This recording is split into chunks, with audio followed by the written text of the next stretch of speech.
Hey guys, welcome back to Nature's Cadence Farm.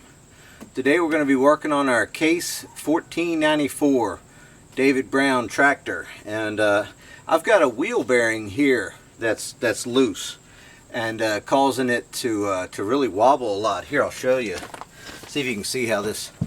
I don't know if you can kind of see it there, but it's really wobbling a lot. So what we're going to do is get this pulled apart and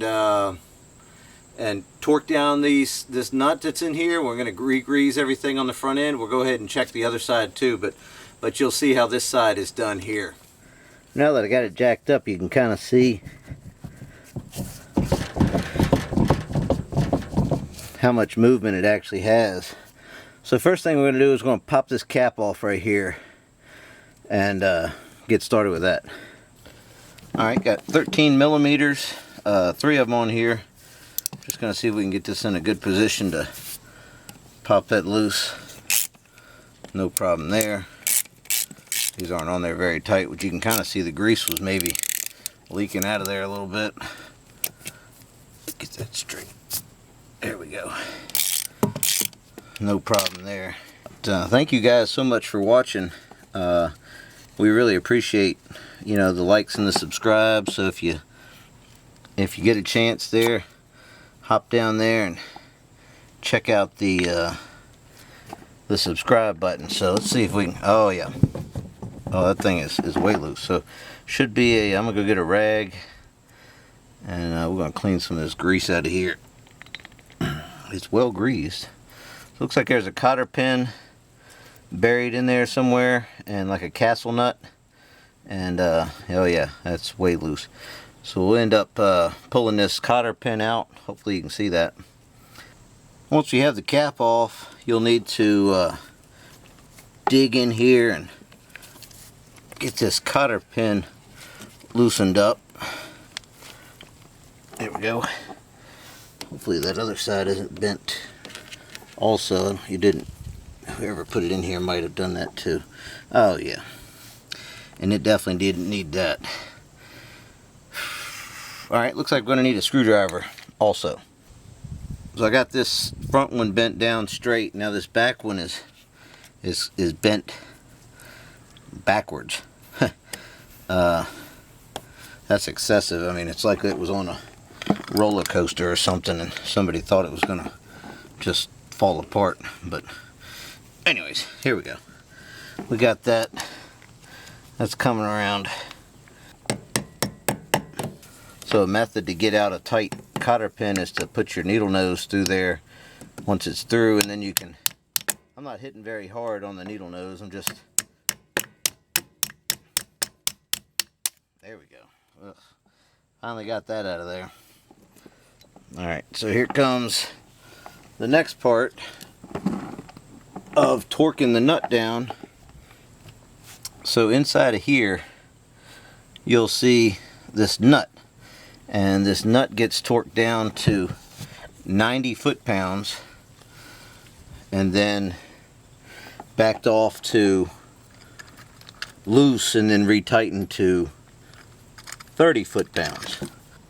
Once you got all that other stuff out of there, the cotter pin, got my 29 millimeter socket. Now this is a 3/4 drive. I've got a 3/4 to half adapter, and I got our torque wrench here. We're going to set this to 90 foot-pounds. 90 right there. Great. So make sure we're on the tighten mode, and we'll tighten. Now you're supposed to torque this down while spinning the wheel. Right there. There's 90.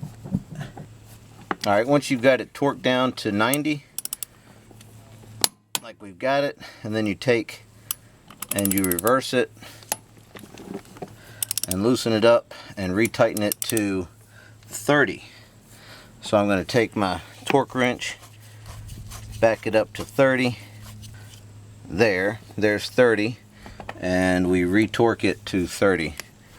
And I'm going to go ahead and turn it while I'm torquing it, and there's 30 right there. That's nice and tight. Now that's great. Alright. So next up we're gonna put our cotter pin back in. Oh, well, we need to align our nut with our hole. So I'm just going to back it off just a little bit so that everything lines up. So that wasn't much, but that's what you kind of have to do. I can't tighten it anymore. I'd rather go a little loose. That way it will wear the bearings out. So we'll tap this back in here.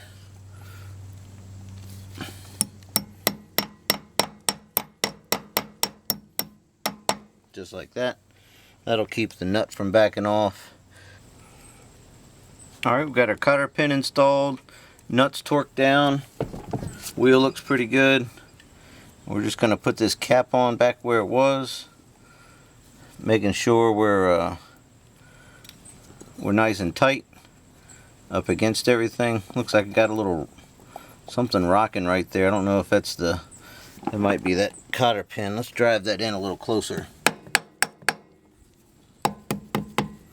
Maybe that's why they were smashed in there so much. That took care of it. Yep. So yeah, evidently that's why it was like that.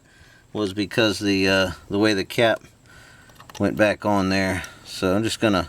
These have little lock washers on here, so I'm just gonna rely on those to hold everything together. And I put this little notch right here in this cap over near where the Zerk fitting is to re-grease it. And we'll pump some fresh grease in here once we get everything put back together. Alright, well that's got that. We'll go ahead and tighten down this side here, and then we'll go ahead and do the other side. Nice. Alright, that's got it. Alright guys, well there you have it. Not a bad job, super easy, something that needs to be done.